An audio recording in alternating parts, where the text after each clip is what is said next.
प्रतिलोम फलन। आज का हमारा टॉपिक है प्रतिलोम फलन, इनवर्स फंक्शन।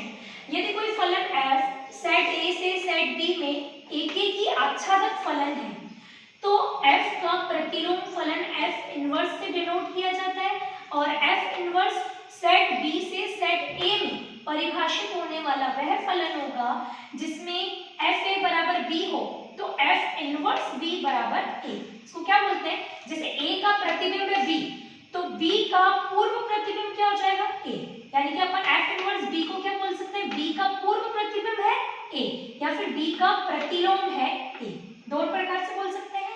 अब हम देखते हैं यदि हम फलन f को क्रमिक युग्म के रूप में a, b प्रकार से लिखते हैं जिसमें से पहला अवयव होता है प्रांत a का और दूसरा अवयव होता है सहप्रांत b का, तो इसी का प्रतिलोम फलन f इनवर्स क्रमिक युग्म के रूप में कैसे लिखेंगे?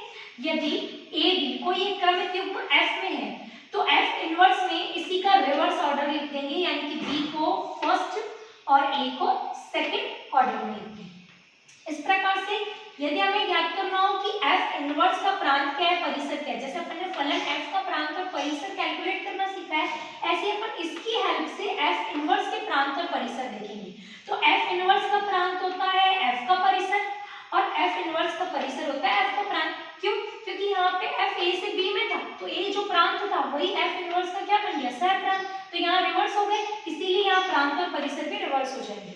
अब हम देखते हैं किसी एक अवयव का प्रतिलोम, वो जो हमने पढ़ा वो फलन का प्रतिलोम फलन पढ़ा और अभी हम एक सिंगल अवयव का प्रतिलोम देखेंगे। यहाँ पे हमने एक सेट बना रखा है A और सेट B या तीन अवयव A1 A2 A3 या B1 B2 B3, कोई फलन f परिभाषित किया गया है तो यहाँ दो अवयवों का प्रतिबिंब, एक अवयव है B2 और A3 का है B3, इसे हम ऐसे लिख सकते हैं f of A1 B2 f of A2 B2, A1 A2 की इमेज A की अवयव है B2। तो इसी को अगर अपन लिखेंगे कि B2 का पूर्व प्रतिबिंब क्या है, यानी कि B2 का f इनवर्स क्या है, तो A1, A2 दो अवयव है। ऐसे A3 का इमेज जो बन रहा है वो B3 बन रहा है, तो B3 का पूर्व प्रतिबिंब या B3 का f इनवर्स क्या हो जाएगा? A3। और यहाँ पर हम देख रहे हैं कि B1 जो है एक अवयव, उसका पूर्व प्रतिबिंब कोई नहीं, तो अगर हमें इसका पूर्व प्रतिबिंब या प्रतिलोम फलन पूछा जाता है तो कैसे लिखेंगे? f inverse of B1 is equals to 5, क्योंकि इसका पूर्व प्रतिबिंब सेट A में विद्यमान नहीं है, तो इस तरीके से हम इसको डिनोट करेंगे।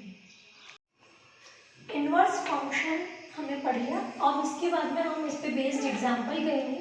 जैसे फर्स्ट एग्जांपल हमारे पास है, यदि कोई फलन f सेट R से R में परिभाषित है, किस प्रकार से? f of x is equals to x square plus 1, यानी कि यहाँ प्रांत भी R में रियल नंबर का सेट है और सहप्रांत भी रियल नंबर का सेट है। तो आपको ज्ञात करना है f इनवर्स ऑफ -5 और f इनवर्स ऑफ 26। तो हम मान लेते हैं इस क्वेश्चन को सॉल्व कैसे करेंगे। देखिए f inverse of -5 is equals to x मान लिया हमने। अच्छा, यहाँ पे अगर फलन f R से R में परिभाषित है तो f इनवर्स जब हम सहप्रांत को इधर लेके आएंगे और प्रांत को उधर लेके आएंगे तो भी कोई फर्क नहीं पड़ेगा, f इनवर्स जो होगा वो R से R में ही होगा। ठीक है, तो यहाँ f inverse -5 is equals to x मान लिया, तो f इनवर्स उधर जाएगा तो f of x is equals to -5, f of x हमारे पास दिया हुआ है x square plus 1 is equals to -5, plus 1 इधर गया, -1 -5 माइनस का 6, स्क्वायर हटेगा तो प्लस माइनस के साथ इस पे अंडर रूट लग जाएगा, यानी कि ये -6 का रूट कैसे लिख सकते हैं? Iota root 6। अब आयोटा रूट 6 वापस आपके पास कहाँ पे होना चाहिए? इस R में, तो R में नहीं है तो नॉट बिलोंग्स टू। इसका मतलब जो हमारे पास x की वैल्यू आई यानी कि f इनवर्स ऑफ -5 वो फाई सेट है, क्योंकि इसका जो पूर्व प्रतिबिंब बन रहा है या f इनवर्स का प्रतिबिंब बन रहा है वो रियल नंबर के सेट में नहीं है, इसीलिए ये फाई सेट हो जाएगा, नल सेट, यानी कि इसके अंदर कोई भी अवयव विद्यमान नहीं होगा। अब f इनवर्स 26 फाइंड आउट करेंगे, इसको हम मान लेते हैं y, ये f इनवर्स उधर जाएगा तो f of y is equals to 26, फिर f ऑफ x अगर x स्क्वायर प्लस 1 है तो f ऑफ y क्या हो जाएगा? y स्क्वायर प्लस 1 को उधर शिफ्ट करेंगे 25, y square is equals to 25 तो y is equals to plus minus under root 25, it means plus 5 और -5 दोनों ही रियल नंबर होते हैं, इसलिए जो y है f इनवर्स 26 उसकी वैल्यूज क्या हो जाएगी? +5 -1। यहाँ -5 +5 आगे पीछे लिखने से कोई फर्क नहीं पड़ेगा, यहाँ सिर्फ अवयवों की इंपॉर्टेंस है कि इसमें +5 भी आएगा और -5 भी आएगा। तो इस तरीके से 26 का इनवर्स f इनवर्स आ गया, ये और इसका इनवर्स क्या है 5। ओके, एग्जांपल है हमारे पास, यदि f r से r में डिफाइन है fx = x³ - 3 से, तो हमें f इनवर्स का सूत्र ज्ञात करना है। पहले हमारे पास अवयव का प्रतिलोम आया था, अभी हमारे पास फलन का प्रतिलोम फलन का फॉर्मूला ज्ञात करना है। तो कैसे ज्ञात करेंगे हम? ऐसी कंडीशन में हम क्या करते हैं, माना f इनवर्स x = y, तो f ऑफ y = क्या हो जाएगा x, ये हमने y मान लिया। ठीक है, f ऑफ y = x, हमें बताया f ऑफ x ये है, तो f ऑफ y क्या हो जाएगा y³ - 3 = x। अब हमारे पास हमें वैल्यू किसकी फाइंड आउट करनी है, f इनवर्स, इसको हमने क्या मान लिया y, इसका मतलब हमें y की वैल्यू कैलकुलेट करनी है। तो y की वैल्यू कैलकुलेट करने के लिए -3 इधर चला जाएगा, तो x + 3, और इसका क्यूब अगर अपन रिमूव करते हैं तो क्यूब रिमूव होके इधर पावर क्या हो जाएगी 1/3। ठीक है, तो ये हमारे पास किसका फॉर्मूला आ गया, f इनवर्स x का, यानी कि फॉर्मूले के रूप में हमारे पास आया x + 3 की पावर 1/3। अगर हमारे पास क्वेश्चन आता है f इनवर्स की वैल्यू निकालनी है, f इनवर्स का फॉर्मूला निकालना है, तो ये फर्स्ट फॉर्मूला।